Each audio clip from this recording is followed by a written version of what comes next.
so much fun to travel the world, especially for me, farm boy from Idaho. I didn't have many skills when I first awakened to the opportunity that, you could work for pay. I knew how to milk cows, but, that was about it, and it didn't pay very well. But when I was introduced to network marketing, health and nutrition, a marketing system where I could start at the bottom, go to the top, and start part-time, it literally revolutionized and changed my life forever. I've never been the same. And a big share of my story now is sharing with people around the world this extraordinary opportunity. And then along with it, the philosophy that makes it work.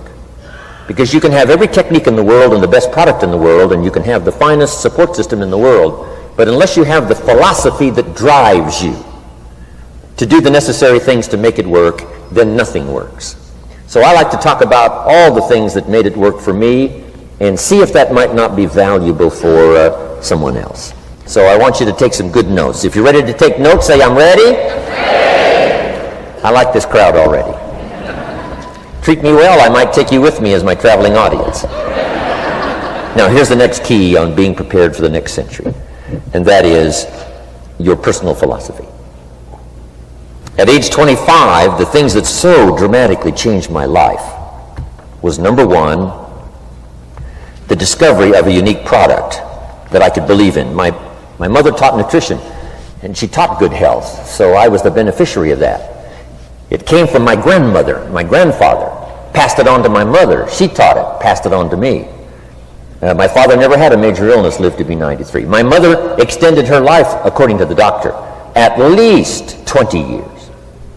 She should have died at least 20 years earlier than she did, simply because she stretched out those years by the study of good nutrition. I was an only child, and Mama studied and, mixed up all that stuff back then. She'd say, hey, me and Papa and her, she said, drink this stuff. If it don't kill us, I think it'll help, and we're gagging down this stuff. And Mama taught all of that, but the payoff was so incredible. I passed it on to my two daughters. They've never been ill. They passed it on to their children, my grandchildren. They haven't been ill. I mean, the study of good nutrition, paying attention, and being involved in the industry you're in, it's one of the best. So, that's so important. Your personal philosophy, what you believe in, that's going to carry you into the next century. Let me give you now some of the early philosophies that changed my life forever. I heard one of them in my introduction. Some of these philosophies have lived with me now all of these years. I've passed them on, and people have come back around saying, Mr. Rohn, 10 years ago, 20 years ago, 30 years ago, 35 years ago, I sat in your class and sat in your seminar, and those early things that you taught, I've practiced it and I'm doing it. A man not long ago showed me notes he took 23 years ago. And then he had me sign those notes. He said, I've used these notes to develop my life, my personal life, and my business life. And when he took those notes, he said, I was 18 years old. So it's incredible. I'm so thankful for all these years. But now I want to pass it along to you. Some of the philosophies that changed my life forever. Okay? If you're ready, say I'm ready. Ready. Here's the first one. Profits are better than wages. Once I understood that, I got rich. Profits are better than wages. Nobody taught me that in high school. I went to college for a year and a half. I never heard it. I'm 25 and broke. I'm not destitute. I'm broke. Too much month at the end of the money is broke. And I finally hear this philosophy. Profits are better than wages. Now here's the phrase that goes with it. Wages make you a living, which is fine. Profits make you a fortune, which is super fine. And you can live both fine and super fine. You've now got the mechanism and the ways and means to do that. Profits are better than wages. Guess what? I taught this in Moscow when I was teaching capitalism. The communists had it all wrong. They taught that capitalism was, a big company that oppresses its workers. I mean, it was absolutely ridiculous. They had mentally lost it when they came up with this ridiculous philosophy. Communism taught capital belongs to the state, not the people. And we taught all these years what? Capital belongs in the hands of the people, not the state. That's why, of course, kids should pay taxes, because they can be capitalists, and all capitalists should pay taxes. And it doesn't take much to start an enterprise that makes a profit. I teach kids how to have two bicycles, one to ride and one to rent. I mean, how long does it take? How long does it take to make a profit? I mean, a little ingenuity and you're on your way. So profits are better than wages. Capitalism better than communism. Communism said people are too dumb and stupid to know what to do with capital. So you must take capital away from all the dumb, stupid people and give it to the all-wise, all-knowing state. And let the state run everything. I mean, that was communism. And they devastated every country they touched. I've been to East Germany. It's taking $1 trillion just to clean up East Germany. They've already spent $500 billion. They got $500 billion more to go. I mean, every country they touched, and I've been in all of them, they devastated them all with their devastating philosophy. We teach capital belongs in the hands of the people. That's where the ingenuity is to bring goods and services to the marketplace. And I'm going to show you later the miracle of capitalism grassroots in America, which you're involved in. But once I understood this now, it was so incredible. Profits are better than wages. Now, when I first was recruited, I'm a distributor for this little product called Abunda Vita.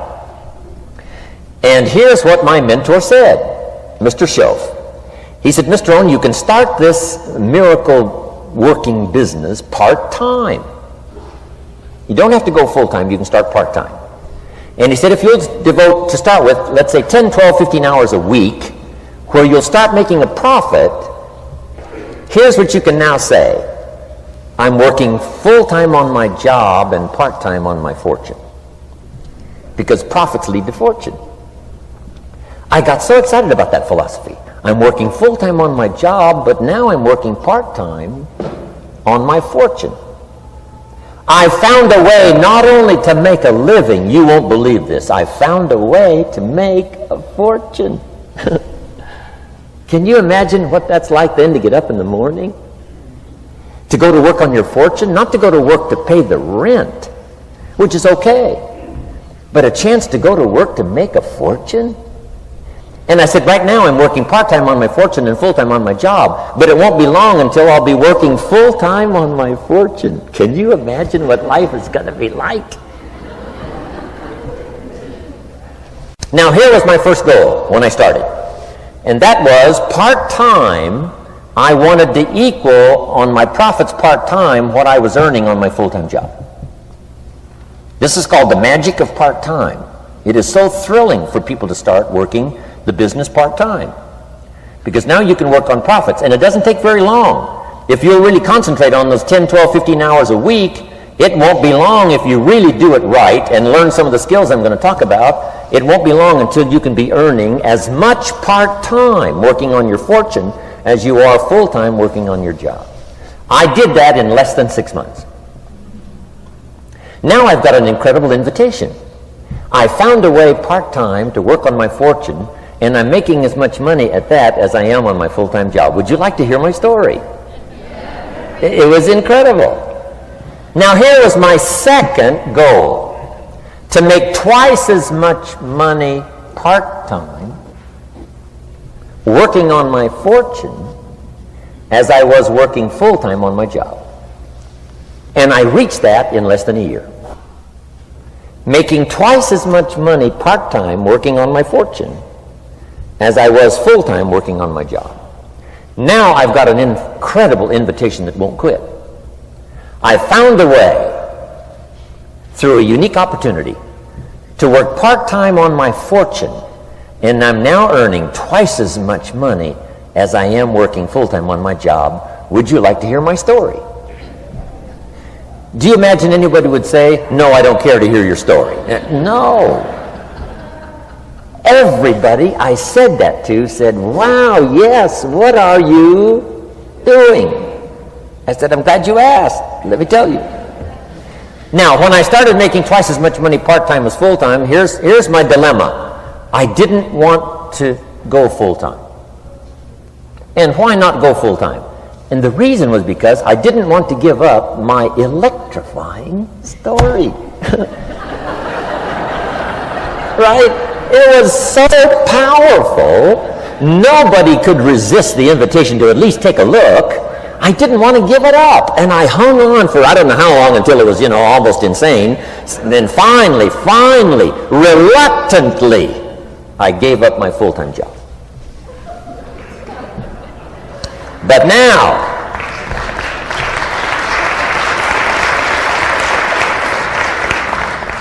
you can imagine the thrill and excitement of going to work full-time on my fortune. It was incredible. But I want you to jot down the magic of part-time. What does it take to really change a person's lifestyle? Not very much. An extra $1,000 a month, I'm telling you, will drastically change most American families' lifestyle. And that's why part-time is so valuable, because it very quickly changes a person's lifestyle. And here's what the change in lifestyle does. It's a great recruiting tool.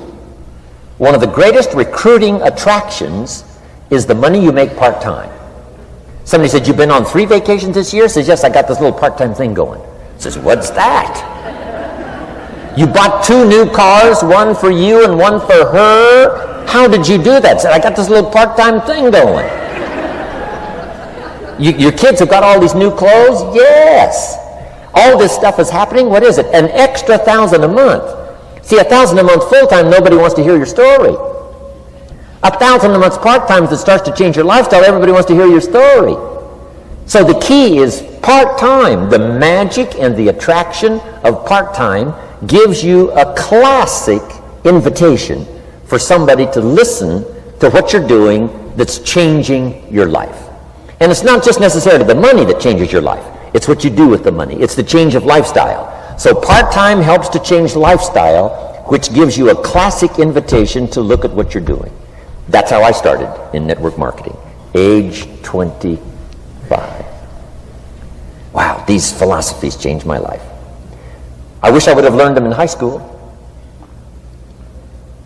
In high school, if they would have offered Wealth 1, Wealth 2, I'd have taken both classes. I wouldn't have waited until I was 25 and broke. Here's the next one. Philosophy that helped change my life. It's not what happens that determines your life future. It's not what happens that determines your life future. It's what you do about what happens. All of us are in like a little sailboat. And it's not the blowing of the wind that determines your destination. It's the set of the sail. So jot this phrase down. It's one of the best to understand. Kids need to understand it. The same wind blows on us all. The same wind blows on us all. The wind of disaster, the wind of opportunity, the wind of change. The wind when it's upside down, the wind when it's favorable and unfavorable. The same wind blows on us all. The economic wind, the social wind, the political wind. The same wind blows on everybody. The difference in where you arrive in 1 year, 3 years, 5 years, the difference in arrival is not the blowing of the wind, but the set of the sail. And that's what learning is all about, to set a better sail this year than last year.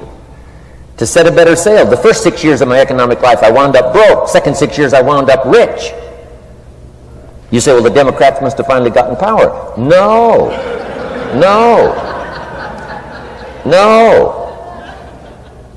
It was not a political change. Here's what changed the second 6 years of my economic life. It was my philosophy that changed. The set of the sail of better thinking, correcting the errors of the past and picking up new disciplines for the future. That's all I had to do at the end of the first 6. Correct the errors of the past and then pick up some new disciplines for the future. And my total life changed. The second 6 years was totally different than the first 6 of my working life. And guess who can do that? Anybody. Now, you can keep on the same path for the next couple of years as you have the past 2. But if you wish to, and maybe everything's okay for you and you don't need to, but if you need to make some changes, I'm telling you, you can start doing it today so that the next 2 years will be drastically different than the last 2. And anybody who wishes to do that can. And you can do it between ages 40 and 43. You can do it between ages 13 and 15. You can do it between ages 60 and 62. Any 2 years, any 5 years that you wish to drastically change from the previous 5, you can do it. If you wish to. Now, this isn't written. This is not a law. Here's what it's called: opportunity. But if you don't know you can change, if you don't know you can drastically change your income, change your future, change your health, change your marriage, change everything, if you don't know that, some people then go year after year after year after year not making much change simply because they didn't get to the class. They never read the book. They never went to the seminar. They never made the discovery. He didn't seek for the knowledge of how could I make my life better. And if you just rock along, I'm telling you it's okay. Anybody can live any way they choose, but I'm here to tell all of you that if you wish to, it's possible to make the next 3 years totally different than the last 3. And all you have to do is just a few things. So if you got that one now, it's not the blowing of the wind that determines your income. It's not the blowing of the wind that determines your fortune. It's the set of the sail. And that's why we gathered here today. Maybe I've got some ideas that'll help you with a couple of little things about setting the sail of your thinking that might drastically give you multiplied more benefit the next 3 years than you've gotten in the last 3. So it's not what happens. What happens to everybody. Chevron years ago brought me in to talk to management. They said, Mr. Rohn, you travel around the world and you're fairly knowledgeable. What do you think the next 10 years are going to be like? I said, gentlemen, I can tell you I do know the right people. So they all leaned forward and listened carefully. And I said, gentlemen, the next 10 years are going to be about like the last 10.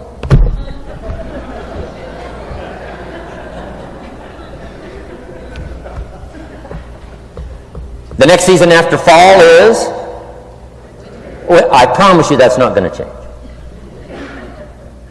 After day comes night. I promise you that's not going to change. Here's how the last 6,000 years reads. If you want to make a note of Jim Rohn's vision of history the last 6,000 years, here's how it reads. Opportunity mixed with difficulty. And if we're around another 6,000 years, it's going to read like that looks like for the next 6,000 years. Opportunity mixed with difficulty. Now, sometimes there seems to be more opportunity than difficulty, and then sometimes there seems to be more difficulty than opportunity, but the mix isn't going to change. After expansion comes recession. But after recession comes expansion. Not to think so, see, is naive. And once you've got just a little of this stuff settled, then you know exactly what to do. You know exactly what to anticipate, so you can be ready. Now, here's the next one, and I heard it in my invitation. Here's what it says. For things to change, you have to change. I was hoping the government would change, and taxes would change, and economics would change, and my boss would change and be more generous.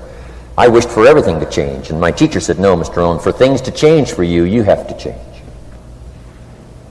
Don't wish it was easier, wish you were better. Once I understood this, this altered the course of my life. Don't wish it was easier. Wish you were better. And here's the big one. Don't wish for less problems. Wish for more skills. You don't need less problems. You simply need more skills. Don't wish for less challenge. Wish for more wisdom. Accept the challenge, because you can't grow without a challenge. You can't get rich without a challenge. You can't fly without gravity. You have to understand the challenge. But that's the key, is to now develop wisdom to overcome the challenge. Don't wish for less challenge, but more wisdom.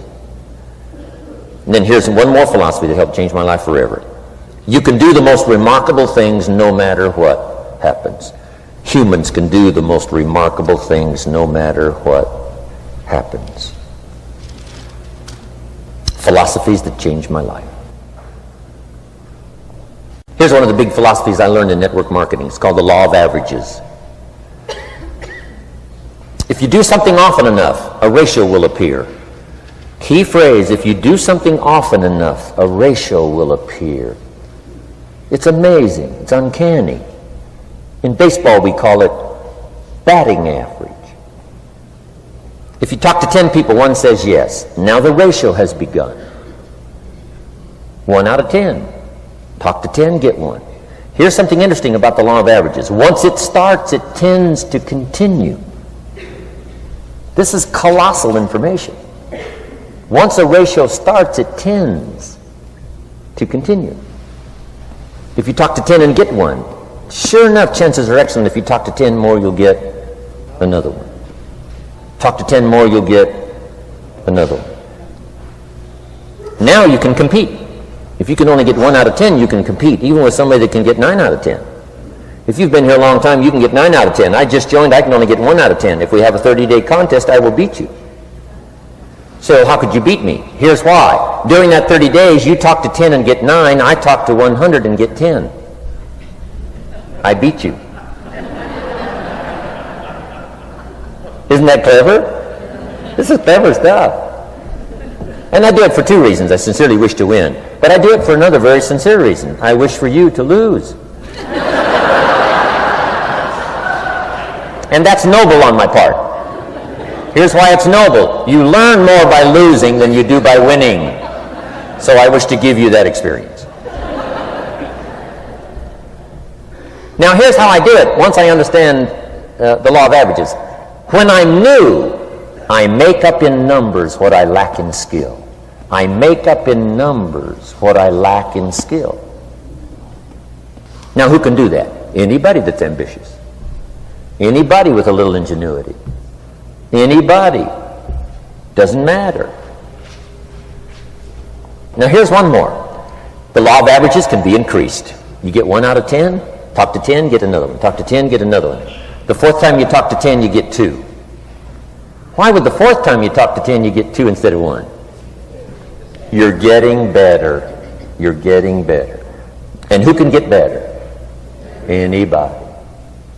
Talk to 10, get 2. Talk to 10, get 2. Finally, talk to 10, get 3. I finally got up to about 3.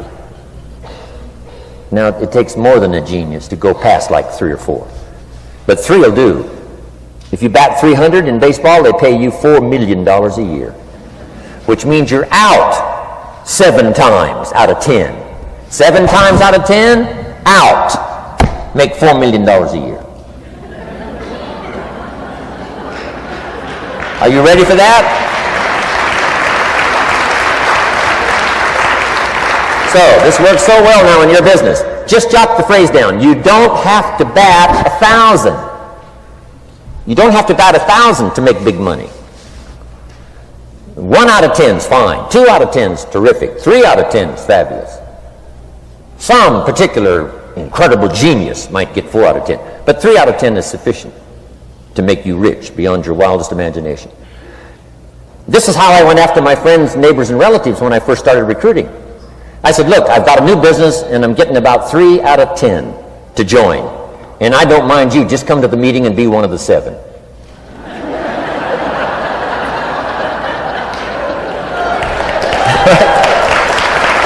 Doesn't matter. You're my friend, you'll do me a favor. And so it's not important to me that you like it. It's not important to me that you join. It's certainly not important to me that you buy. It's just important to me that you listen. One of the reasons, though, I want you to hear the story is because a year from now, if I'm doing well, I don't want you to say, how come you never picked up the phone a year ago? I never got a letter, never got a call. You call me a friend? You're making all this money? You never picked up the phone. So I don't want that to happen. So for 2 reasons, I want you to see what I'm doing. So that a year from now, if I'm doing well, I can say, you know, I gave you the opportunity. But also, just as a favor, come and be one of the 7. It doesn't matter to me if you buy or join. But I need 10 to get 3. And if you're one of the 3, wonderful. If you're not, wonderful. It doesn't. It might matter to you. It might matter to you, but it doesn't matter to me. Now, it matters to me because we're friends, but it doesn't matter in terms of my averages. So if you decide to get rich, just learn the law of averages. You're off and running. Now here's the second law that changed my life forever in network marketing.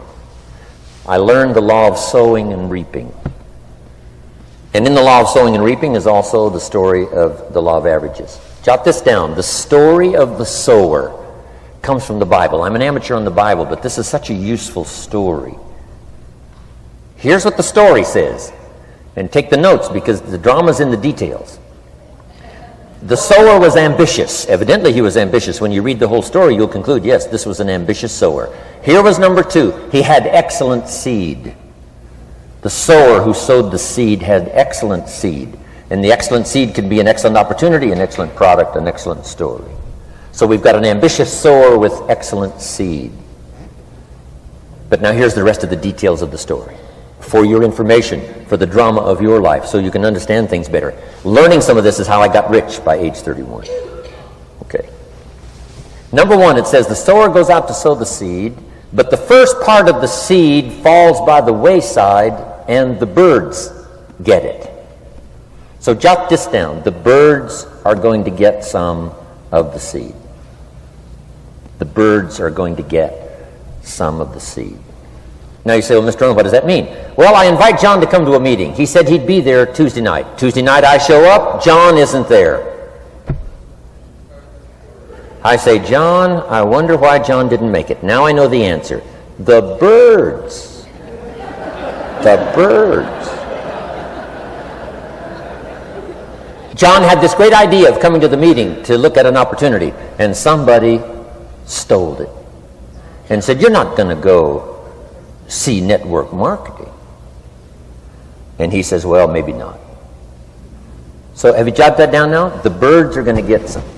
Now when the birds get some, you've got two options. Number one is to chase birds.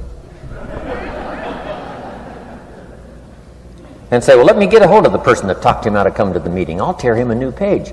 But I wouldn't do this. Here's what happens if you go chasing birds. You leave the field. If you go chasing birds now, you leave the field, which is going to distract from your future, not add. So you can't chase birds and try to straighten this stuff out.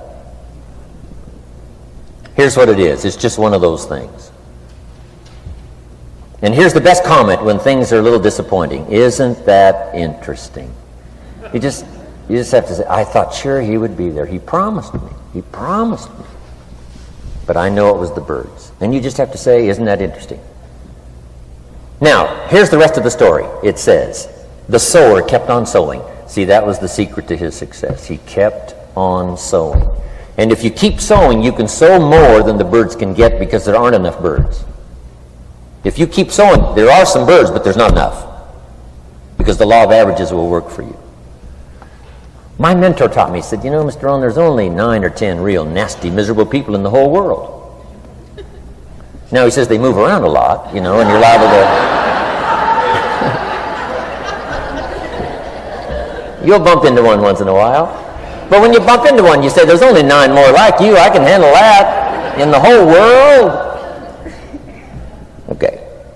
Now here's what else it says. The sower now keeps sowing the seed. Now the seed falls, the story says, on rocky ground where the soil is shallow. And the rocky ground where the soil is shallow is not of your making. Because you had excellent seed and you were an ambitious sower. So the rocky ground where the soil is shallow is not of your making. But here's what it says what happened. This time, the little seed that falls in the ground starts to grow. And the little plant starts to grow. But the first hot day, it withers and dies. It dies. Not an easy thing to watch. I finally get John started. Sure enough, 3 or 4 days later, somebody says, boo! And he goes,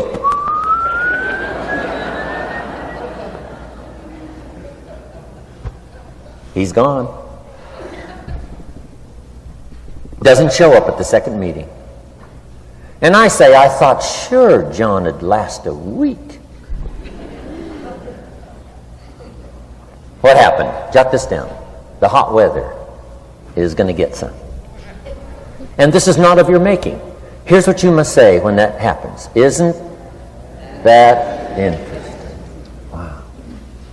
What can you do? The answer is nothing. You say, well, I'm going to try to change this. I wouldn't take that class. You know, the sun comes up in the east. Somebody says, why is that? I wouldn't spend much time on that. Just let that happen. Don't go for this why stuff. I'm giving you the answers here. The answers is in the structure and the consequences and in the deal. The answer is in the deal. Anything beyond that is not worth study. You say, well, how come some just last a little while? I wouldn't sign up for that class. Here's the answer. Some don't stay. You just have to jot that down. And when some leaves, you say, that's one of those that don't stay. Now you know what category to put them in. And you can't solve this now. You can't. It's like rearranging the seasons. You can't fool with that. All you can do is cooperate with the way things are set up. I didn't set it up.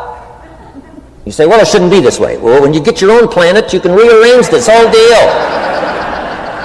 But on this planet, you're a guest. You've got to take it as it comes. Now, here was the secret to the ambitious sower with good seed. It said he kept on sowing. Now, here's what he had to do to keep on sowing. He had to discipline his disappointment. This is a key phrase now to use the rest of your life. You must learn to discipline your disappointment, because you didn't set up the setup, and some are not going to stay, and that is not of your making. Now, if you made gross errors and you ran them off, see, that'd be different. Now, you're responsible for that. But if it's in the normal course of things, this is the way things are. Now, here's what it says. The sower keeps on sowing. Now it says the seed falls on thorny ground. And somebody says, well, how much of this do you have to go through? Well, hang on. It's not the end of the story now. Now the little seed falls on thorny ground. And now the little plant starts to grow again. But as the little plant starts to grow, the thorns choke it to death. And it dies. So jot this down. The thorns are going to get some. And that's not of your making. And what are these thorns? The story even called these little thorns, little cares, little distractions, little somethings. Who knows what all they are? I say, John, we had a meeting last night, you weren't here. John says, well, I can't make every meeting. I say, why not? You're part-time. He said, well, the screen door came off the hinges. And you just can't let your house fall apart. You got to take some time and fix things up. And I can hear the thorns going,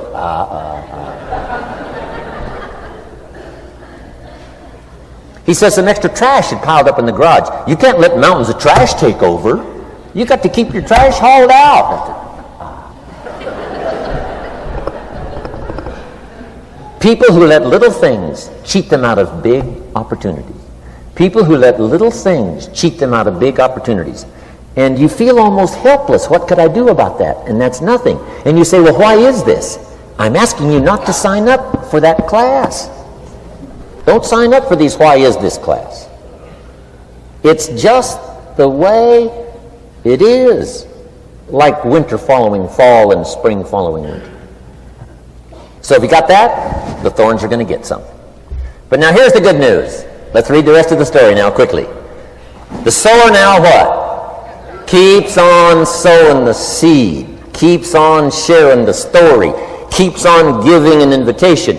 Yes, the invitation can be more powerful for me as it was 1 year later than it was the first month. Because now I'm saying I'm making twice as much money part-time as I'm making on my full-time job. Yes, the story can be more powerful, but the law of average is still going to work. But now here's what the story said. Finally, the seed falls on good ground. Finally, the seed falls on good ground. Now put this in parentheses. It always will, if you keep sowing. If you share a good idea long enough, it will fall on good people. But now here's the rest of that story. Some of the good ground did 30%. And some of the good ground did 60%. And some of the good ground did 100%. You say, well, why the difference in numbers? I wouldn't sign up for that class.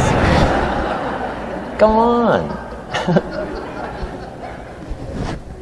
Have I said that often enough now? Don't register for that class. It's just the way it is. Now, I tried to get the 30s to do 60. Found out it was more than I could handle. I used to say, I'll make them successful if it kills me. I almost died. No, you can't do that. Here's what you do. Let the 30s do 30 to the best of their ability and keep doing 30, because that's how they build their lifestyle and get what they want out of life. And let the 60s do 60, and let the 100s do 100s. Now, how can you get some to do 100%? You got to go through all these experiences, and you got to talk to all these people.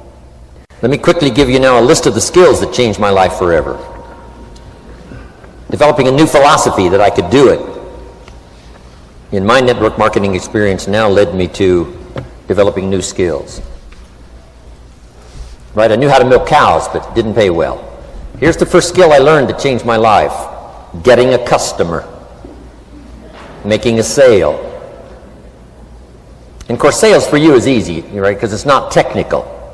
Right? The technical is all taken care of. You simply represent your product. If you share a unique product, talk about its merits, persuade someone that it's the best, they agree to buy, that's the simple art of sales. But in your business, here's what it's more like, sharing. Because using the product yourself, gathering some testimonials, you simply share that. So we're not talking like high-powered spacecraft technical skills here. It's simply sharing something you've discovered with someone else and doing it well enough to where they agree they would like to participate. Now here's what happened when I learned sales. It multiplied my income by 5. Now it didn't take that much because I wasn't doing that well in farm country. But it did multiply my income by 5. Sales. Getting customers. Laying that incredible foundation for an entrepreneurial career. So now I've got 2 skills. Milking cows and making sales. Here's the next one I learned that changed me forever.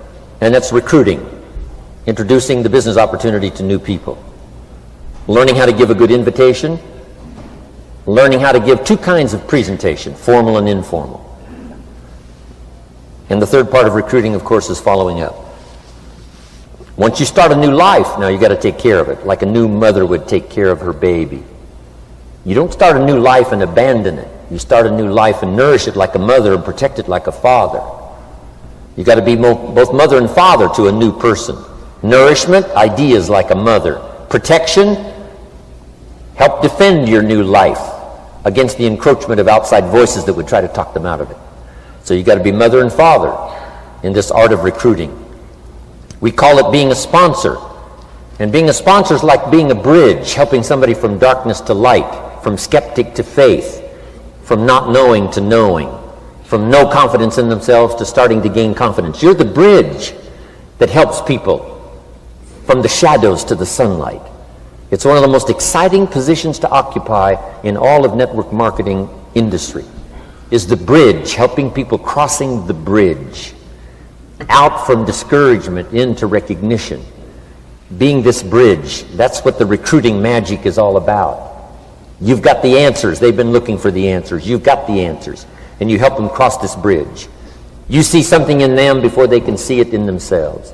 You assure them that it's possible to be more than they are, therefore they can earn more than they've got, have more than they possess. This is one of the great arts in the world. And here's what's exciting about this art. It pays big money. Because now you operate a unique philosophy taught first in the Bible. John Kennedy taught it in his inaugural speech. Zig Ziglar's got one of the best ways to put it. And that's the secret to wealth. The secret to wealth and fortune. First taught in the Bible. Because the question was asked, how can we achieve greatness, great wealth, great power, great influence, great recognition, great self-esteem? How can we achieve greatness? The master teacher was asked. And here was his formula for achieving personal greatness. He said, find a way to serve the many. For service to many leads to greatness. For those that are interested. Some people aren't interested, but for those that are, service to many leads to greatness. Someone says, well, best I can do is just take care of myself, which is okay, but it doesn't lead to greatness. Somebody says, I got enough bills of my own, I can't worry about someone else's bills. That's okay, but it doesn't lead to greatness. Greatness is helping people pay their bills, you forget about yours. Because if you help enough people pay theirs, yours disappear. Help people with problems, your problems disappear. The key to greatness, the master teacher taught, is finding a way. Now, a lot of people would like to serve many people, but they don't have a way. And what's exciting about you and your business is you've now got the way. Whether you use it or not, it's up to you. Whether you cash it in or not is up to you. Whether you make a fortune or just a little, that's all up to you. Each person's ambition, it's called the same marketing. The same product. The products are the same for everybody here. The marketing system is the same. The difference is each person's philosophy and each person's individual ambition. But whatever your ambitions are, now you've got the ways and means. And here's what you've got the ways and means to do. Serve as many people as you would like. Now here's what's exciting about recruiting. With what you're involved in here, you can directly and indirectly affect the lives of dozens of people. Some of you are going to directly and indirectly affect the lives of hundreds of people. And some of you, if you wish, can directly and indirectly affect the lives of thousands of people. And the pay is accordingly. If you affect a few, you earn that pay. If you affect the many, you earn that pay. But the secret is found in the Bible. Service to many leads to greatness. Now, John Kennedy said it in his inaugural speech. Here's what he said: don't ask. Don't we wish that was the current political philosophy?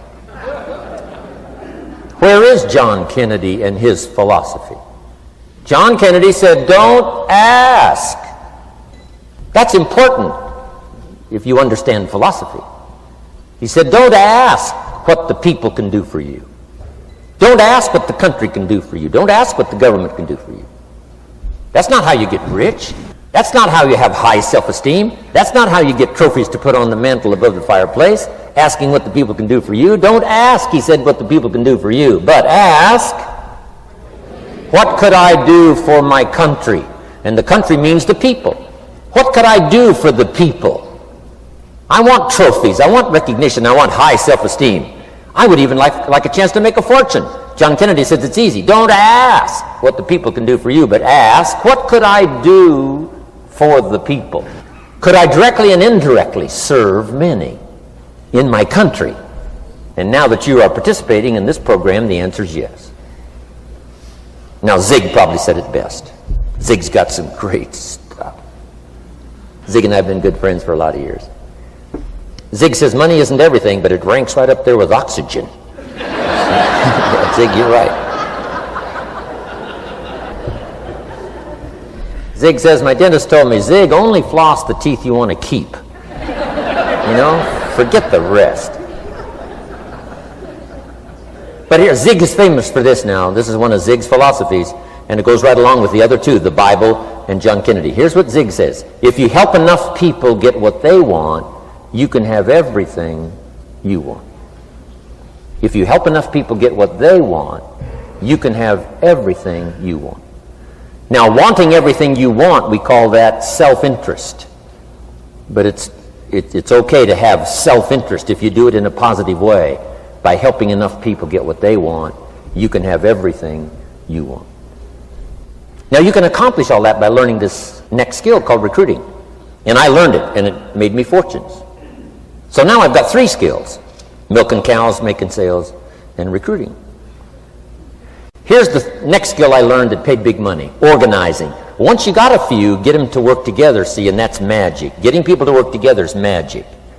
Now, yes, it's challenging, like having several members of your family. Getting them to work together is challenging, but it's magic. Getting husband and wife to work together is challenging, but it's magic when it happens. But everything magic is challenging. Just got to jot that down. Everything magic is challenging. But once you figure out the challenge and go for it, then the magic occurs. Let me tell you how magical people working together is. Let me quote the Bible again. It says, if 2 or 3 agree on a common purpose, nothing is impossible. Just try that on for your mental size. If 2 or 3 agree on a common purpose, nothing's impossible. Everybody's looking for a challenge. Here's what I teach, especially the kids. Here's the best challenge in the world. Let's go do it. Not you go do it. Let's go do it. If 2 or 3 of us decide on a common purpose to do it, nothing's impossible. Incredible. Working together, organizing. Now, when everybody's an independent, now it's a little more challenging. Like having kids, they've each got their own opinions. They've each got their own ambitions and desires. It's challenging. You've got a variety. But that's what makes life the variety.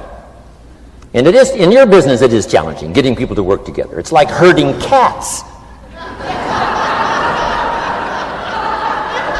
You know, sheep are easy, but you got to try cats, herding cats. But if you can possibly get it done, the power is so immense when you get people to work together. Here's one of the powers of working together: shared testimonials. If I've got somebody new and you're there and I'm there, I give them my testimonial, you give your testimonial. Maybe what tips the scales in getting me a new person is not my testimonial, but my partner's testimonial. Somebody I'm working with, their testimonial got them. Shared testimonials are so powerful. That's why working together is powerful. Now, working by yourself is okay. All this stuff is okay. Everybody needs to know, though, where are the advantages? And these are some of the advantages. I learned to organize, paid big money. Here's what I next learned to do: promote. Promotion now pays staggering money. Now, the company comes up with what we call major promotions. Here's what you've got to come up with: the smaller promotions. The company comes up with major recognition. You've got to come up with small recognition for your people around you. The top 5. The company's got top 5. You've got your own top 5 in maybe 2 or 3 categories: top 5, top 5, top 5. And those little recognitions, to reach certain levels in the company, you have to take major steps. But for you, recognition, let them take small steps. Here's one of the secrets of your kind of business: rewarding people for small steps of progress. Rewarding people. Sometimes it's just recognition, handshake, pat on the back, Mary, you're doing a fabulous job. And you figure out what those recognitions are. Small steps of progress. Guess what promotion pays if you learn it well? Big money. Getting people to do something they wouldn't ordinarily do by themselves. People will do some unique things by themselves, but if you can figure out a way to say, Mary, if you do this and this, she says, well, I'll go for it. Now, she wouldn't have thought of that on her own. Here's what works magic. It's better than money. Money's a bit unimportant. Here's what's important: ingenuity. The best place to wake up your ingenuity is what you're doing right now. Representing a unique product and getting customers, recruiting distributors, and promoting and all this stuff. Ingenuity. Figuring out a way. If it doesn't work this way, we'll work another way. I used my ingenuity, made a fortune. My ingenuity worked on doing all these campaigns: the spring campaign and the summer campaign and the winter campaign. This week we're going to recruit school teachers. How many of you got? How many of you got? This is school teacher week. School teacher month. I'd pick out a little category and say, let's go for it.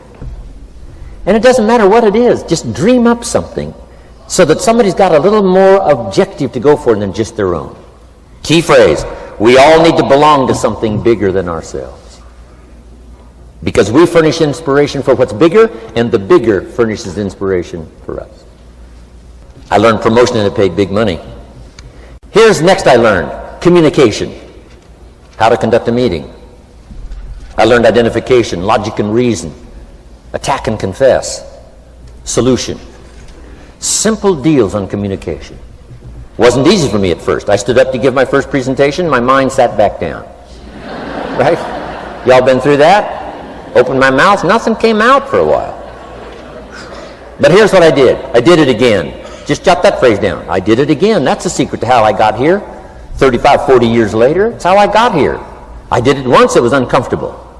That first presentation was so lousy, if I hadn't have been doing it, I'd have gone home. It was not that good. But here's the secret to how I got here. I did it again, and then I did it again, and then I did it again, and I did it again. I remember when I first decided to be a little more animated, right? And walk out away from the podium, right? Get out from just behind the podium. So I got out there, and then I thought, how do you get back? Whoa, I'm stranded out here. Remember those times? Doing something for the first time? But you learn quickly in your business, right? In your business, the guy stands up to give his first testimonial, and he's so nervous he forgets his own name, right? And 30 days later, he wants to give a 3-hour testimonial, right? You can hardly get him off the stage. So, learn communication. How to affect other people with words. That's the greatest art in the world to learn. How to affect other people with words. Key phrase: don't be lazy in language. If you learn to use the gift of your own language wisely, it can make you a fortune and build an incredible life. Here's 3 other things I learned. One is to train. Training people how the business works. And then I've used another word called teach. Train and teach. And only to say this: training people how the business works, teaching is how life works. Because here's what all of us need for the 21st century: business skills and life skills. The life skills are leadership skills. The life skills are learning how to set goals. Now here's the ultimate skill to learn that can transform your life and the life of whoever will listen: the ability to inspire. Inspire means help people to look up a little higher than where they are and wish they could get there, and inspire them that it's possible. Here's how we inspire: by our own testimonial. If I can do it, you can do it. Here's how else we inspire: by others' testimonial. If they can do it, Mary, you can do it. Getting people to see themselves better than they are. Getting people to see themselves richer than they are. Getting people to see themselves more capable next year than they are this year. Getting to see themselves in the future. To help both your kids and your people, here's what you must learn to do. Number one, help people to see themselves as they are. If people have made mistakes, they got to know it. You can't go on making mistakes and hope to achieve. Mistakes have to be corrected. And you've got to do it with your children. Help them to see themselves as they are. If they've messed up, here's what you've got to say. You've messed up. But here's what's important as a parent. Don't leave them in the mess. Some parents, tell their kids they've messed up and then they leave them in the mess. They don't paint a better picture. Here's what you could become with just a couple of more changes. Rather than this, here's what you could be. So we must help our children see themselves as they are, but here's the greatest gift. To help our children see themselves better than they are. To transport them not only past to see their mistakes, but transport them to the future to see their opportunity. To see the person they can become. My mentor had that greatest gift to help me to see myself better than I was. At first it was difficult to see, then I started to believe, and that's how I got here today. He said, one of these days, Mr. Rohn, you'll walk into a room full of people, and you will hear some of them say, that's him, that's the famous man. I said, well, that could never happen to me. He said, trust me. If you keep working hard on the disciplines like you're doing right now, that'll happen. You'll walk into a room full of people, and you'll hear one say, that's him, that's the famous man. He saw it, and he tried to get me to see it. And now finally it's happened. I think when I walked in here today, I think I heard someone say, that's him, that's the famous man. It happened for me.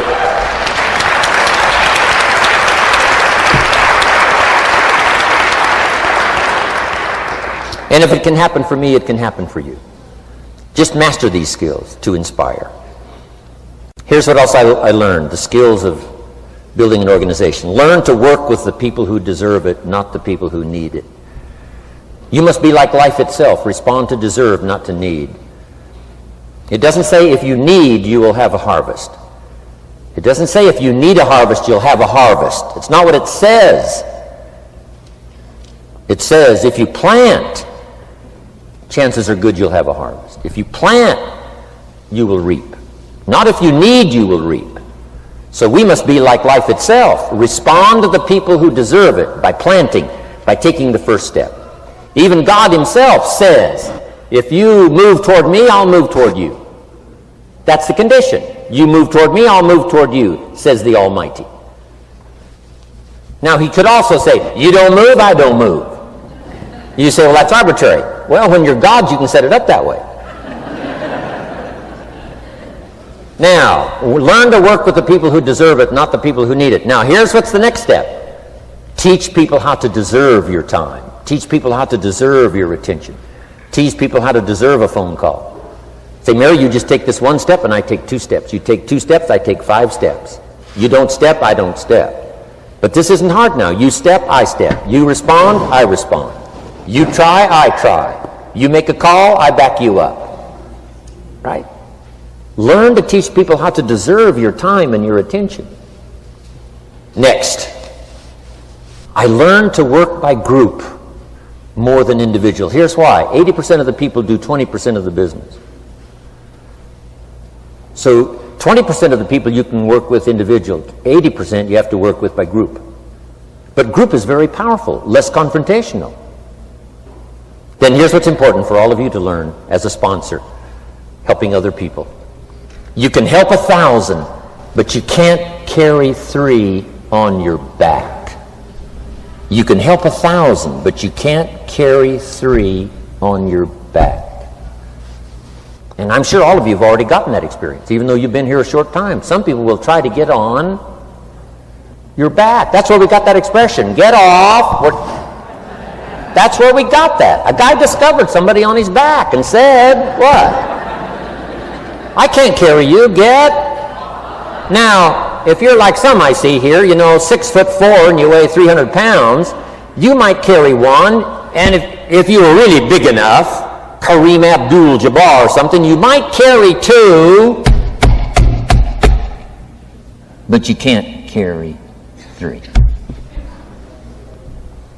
When babies are born, they were not designed just to be carried. Babies were not born to be carried all their life. Someday you've got to try your legs. Someday you got to try your wings. Someday you got to try. Even if you fall down, you got to try, because you can't just crawl around all your life. You can't be carried all your life. So as quickly as possible, you can help 1,000, but you can't carry 3. Next, don't expect the pear tree to bear apples. I used to try to change everything. You can hang apples on a pear tree. I'm telling you, it won't help. You can put up a sign, this is an apple tree. Sure enough, come the season, pears. Here's what I learned. You cannot change people, but they can change themselves. You cannot change people, but they can change themselves. Incredible. Capital in your business isn't what matters. Okay, it's not the money that buys you a future. It's your skills that buy you a future. Money and no skills, and I'm telling you, you're still poor. Money and no ambition, where are you? Money and no courage, you're broke. A little bit of money and a whole lot of courage. That's all we need. I'm looking for people when I'm recruiting back in those days, and the money didn't matter. What mattered to me was somebody's willingness, somebody's ingenuity, somebody's willingness to try. Right? If they had $1 to invest, that was plenty for me. $1 and some ambition, and I can show you how to get rich. And it'll be one of the classic stories of the company. I go to recruit somebody, they say, I don't have any money. See, I've been looking for you for 6 months. Let me show you how to do it without any money. Because here's the rules of capitalism. Jot this down. You can either buy and sell, or if you're in certain circumstances, you can sell and buy. If you've got ambition. Now, if you haven't got ambition, we can't cure that, and money won't cure lack of ambition. But if you've got $1 and some ambition, I'll show you how to get rich. And even if you don't have $1, I'll show you how to get rich, because you can sell and buy. Somebody says, as soon as the product arrives, I'll sell it. Then you don't understand. You don't understand the magic of fortune if you say, I have to wait till it gets here to sell it. And you probably don't understand the value of your own story. Once I understood that, I knew I was going to be wealthy. That's why right in the beginning I started giving big tips. I knew I was going to be wealthy. Say, wow, this guy tips like a rich man. Say, that's right, he tips like a rich man. Even in the beginning, I tipped like a rich man because I knew I was going to be rich. Wow. Isn't this fun? Yeah. So jot these phrases down as I close. Number 1, the greatest value in life is not a bank account. The greatest value in life is not a car, a home to live in. The greatest value in life is this. Make a note. Living a good life. In the midst of all of our achieving and recruiting and building and growing, helping other people, being a part of society and the country and the world, being all of this stuff, here's what you must figure out all of your life, how to continually live a good life. So let me give you my short list. I'll cover the long list the next time I see you. Here's the short list on a good life. Number 1, productivity. If you don't produce, you won't be happy. Here's number 2, good friends. The greatest support system in the world is good friends. You got to work on that. Don't be careless here. Friends are those wonderful people who know all about you and still like you. Here's next, spirituality. I'm not asking you to be a believer. I am a believer that humans are more than an advanced form of the animal kingdom. I'm a believer that we're a special creation. I don't ask you to be a believer, but here's what I do ask. If you are a believer, here's what you must do. Study, practice, and teach. Whatever's valuable to you, study, practice, and teach. Repeat it after me now. Again.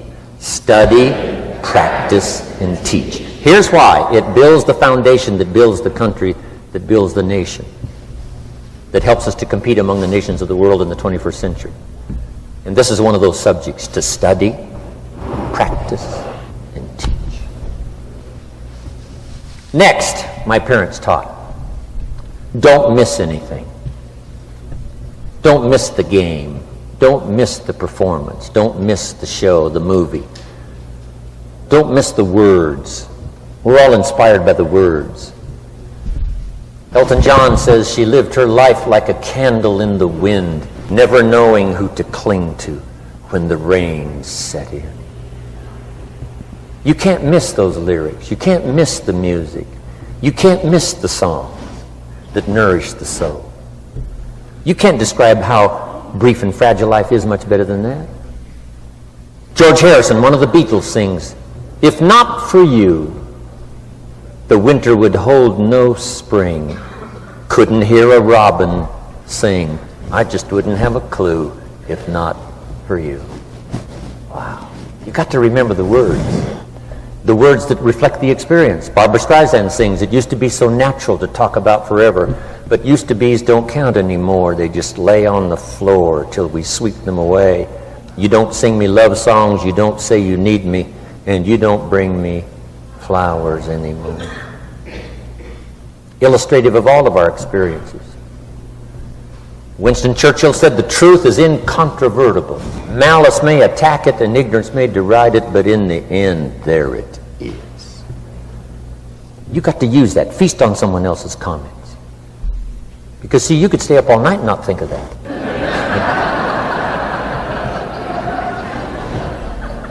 I'm asking you to do your research. I'm asking you, don't miss anything. Don't miss the play.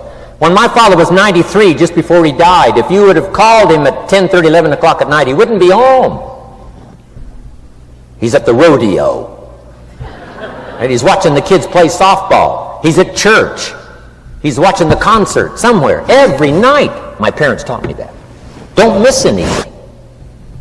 Even the little small things, don't miss. The big things, don't miss. Don't miss, don't miss. It's part of living a good life. Here's why. Jot this phrase down. It'll serve you well forever. If you live well, you will earn well. If you live well, it'll show up in the texture of your voice. If you live well, it'll show up in your face. If you live well, it'll show up in the magnetism of your personality. If you live well. So don't miss the nourishment of all the things around you that could help you live a good life. Next is the inner circle. Take care of them, they'll take care of you. Inspire them, they will inspire you. Nothing more valuable than the inner circle. That's where the power to conquer the world comes from, the inner circle. If a father walks out of the house and he can still all day long feel his daughter's kiss on his face, he's a powerful man. Nourishment of the inner circle is so incredible. If a husband walks out of the house and all day long he feels the imprint of his wife's arms around his body, he's invincible. Who can touch him? One person caring for another, the old prophet said, is the greatest. There's many virtues and values, but the greatest is love, one person caring for another. Better to live in a tent with someone you love than to live in a mansion yourself. People caring for people. And especially that inner circle where the power is so magnificent that if you draw from it, if you nourish it, and then it nourishes you. Now here's my last comment. Ask for God's help. We could all use a little help. But my whole seminar was what you can do. A man took a rock pile, turned it into a fabulous garden. Somebody came and saw it and said, "You know, you and the good Lord have this fabulous garden here." The gardener said, "I understand your point, but you should have seen it a few years ago when God had it all by himself." So we do play a part. So make this the last note now. We have a chance as human beings to participate in the miracle process. We have a chance as human beings to participate in the miracle process. And you can go do that every day as often as you wish. Changing somebody's life. Rescuing somebody from oblivion, building an organization second to none so that your name will appear in many people's testimonial. And that's why I came today. So that by chance, I don't need the money. It's not why I'm here. I take the money, but I don't need the money. But here's why I'm here. By chance, perhaps, if I've come along at the right time, I don't know what time this is for you, but if I've come along at the right time, just maybe, a week from now, a month from now, a year from now, 5 years from now, you might say, Jim Rohn came by and gave us a little piece of information. That started me down the road. Here's what's happened to me. And my name might appear in your testimonial. Now here's the drama as we finish. How many of you have my name in your notes? Here's the part of the drama then. I go with you. When we all leave here and the lights are out and the place is dark, I go with you because you've taken my notes and hopefully some of the spirit, some of the stuff I had besides just the notes. So I go with all of you. But here's the big drama. All of you go with me. See, that's so unbelievable. So as I leave here, I promise not to leave you behind. I will take you with me in my thoughts and in my heart. God bless.